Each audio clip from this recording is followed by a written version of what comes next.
Chapitre 1. Le trésor qui est en vous. Des richesses infinies sont là, tout autour de vous, attendant que vous ouvriez l'esprit pour contempler le trésor infini que vous possédez.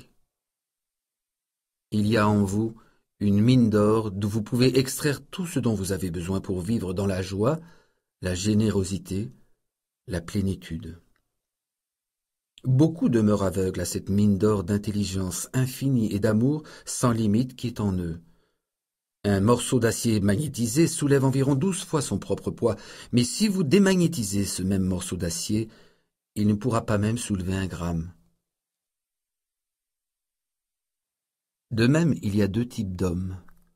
Il y a celui qui est magnétisé, plein de confiance et de foi.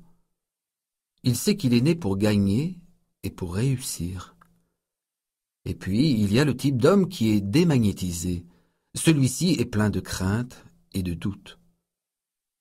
Les bonnes occasions se présentent et il dit « je pourrais échouer, je pourrais perdre mon argent, les gens se moqueront de moi. » Ce type d'homme n'ira pas bien loin dans la vie parce que, de peur d'avancer, il va tout simplement rester sur place. Allez donc de l'avant et découvrez le secret qui se transmet de génération en génération. Le secret des secrets. Quel est, à votre avis, ce secret? Le secret de l'énergie atomique, de l'énergie thermonucléaire, la bombe à neutrons, les voyages interplanétaires? Non pas. Alors quel est ce maître secret? Où peut-on le trouver et comment s'en servir? La réponse est simple. Ce secret est la merveilleuse puissance créatrice de miracles qui se trouve dans votre subconscient, le dernier endroit où la plupart des gens le chercheraient. La miraculeuse puissance de votre subconscient. Vous pouvez apporter à votre vie davantage de puissance, de richesse, de santé, de bonheur et de joie en apprenant à connaître et à libérer la puissance cachée dans votre subconscient. Vous n'avez pas à acquérir cette puissance, vous la possédez déjà. Mais il faut apprendre à vous en servir. Il faut que vous la compreniez de manière à pouvoir l'appliquer à tous les aspects de votre vie. Dans les profondeurs de votre subconscient réside une sagesse infinie, une puissance, une surabondance de tout ce que vous possédez, une surabondance de tout ce qui est nécessaire, et tout cela attend d'être développé et exprimé. Reconnaissez maintenant ces potentialités de votre esprit, elles prendront forme dans le monde extérieur.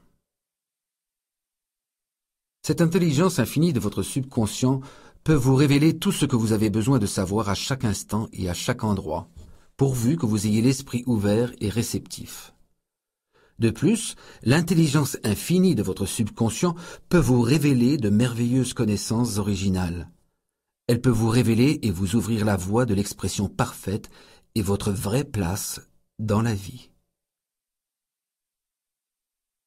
Par la sagesse de votre subconscient, vous pouvez vous attirer la compagne ou le compagnon idéal ou l'associé dont vous avez besoin dans vos affaires. C'est à vous qu'il revient de découvrir ce monde intérieur de la pensée, du sentiment, de la puissance, de la lumière, de l'amour et de la beauté. Il y a, dans votre subconscient, une puissance curative, miraculeuse, capable de guérir l'esprit troublé et le cœur brisé. La nécessité d'une base pratique. La loi de votre esprit est une loi de foi. Cela signifie qu'il faut croire en la façon dont agit votre esprit. Il faut croire dans la foi elle-même. La croyance de votre esprit est la pensée de votre esprit. C'est simple à comprendre. Cela et rien d'autre. Tout ce qui vous arrive, les événements, les circonstances et vos actes même sont fonction des réactions de votre subconscient par rapport à vos pensées. Souvenez-vous que ce n'est pas la chose en laquelle vous croyez, mais la croyance maintenue dans votre propre esprit qui donne un résultat. Cessez d'adhérer aux fausses croyances, aux opinions, aux superstitions et aux craintes de l'humanité. Commencez à croire aux vérités éternelles de la vie qui ne changent jamais. La dualité de l'esprit. Vous n'avez qu'un esprit, mais votre esprit possède deux caractéristiques distinctes. Ces deux fonctions de votre esprit sont essentiellement dissemblables. Chacune est douée d'attributs et de pouvoirs distincts. La nomenclature de termes qui servent habituellement à distinguer les deux fonctions de votre esprit est la suivante: l'esprit objectif et l'esprit subjectif, l'esprit conscient et l'esprit subconscient, l'esprit éveillé et l'esprit endormi, le soi en surface et le soi profond, l'esprit volontaire et l'esprit involontaire, le mâle et la femelle, et bien d'autres termes encore. Pour désigner la nature double de votre esprit, nous nous servirons dans ce livre des termes conscient et subconscient. Le conscient et le subconscient. Pour apprendre à connaître les deux fonctions de notre esprit, il est un excellent moyen: le considérer comme un jardin. Vous êtes un jardinier et vous plantez toute la journée des semences, vos pensées, dans votre subconscient.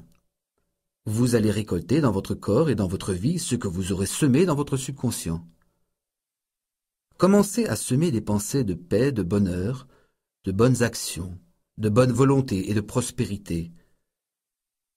Lorsque votre esprit pense correctement, lorsque vous comprenez la vérité, quand les pensées déposées dans votre subconscient sont constructives, harmonieuses et paisibles, la puissance magique de votre subconscient répond et crée les conditions harmonieuses, un entourage agréable et favorable en toutes choses. Regardez autour de vous, où que vous viviez, et vous remarquerez que la grande majorité de l'humanité vit dans le monde extérieur. Seuls les hommes les plus éclairés s'intéressent intensément au monde intérieur. Souvenez-vous que c'est le monde intérieur, c'est-à-dire vos pensées, vos sentiments, vos images mentales qui créent votre monde extérieur.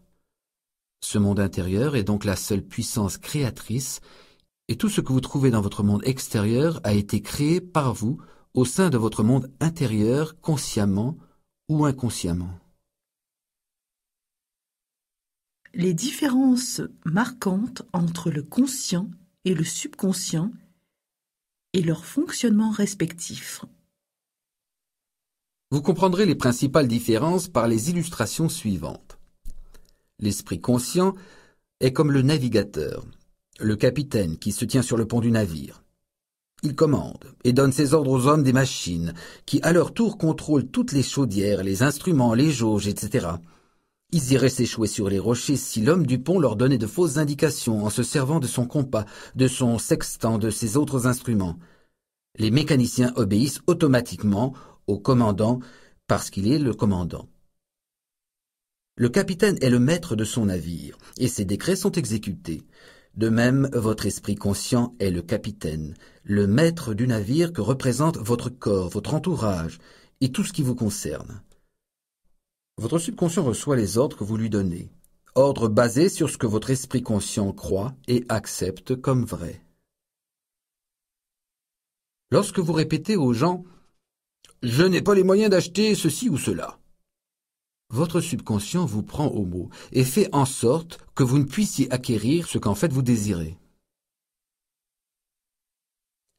L'année dernière, à la veille de Noël, une charmante étudiante contemplait un sac de voyage fort beau et assez cher dans la vitrine d'un magasin.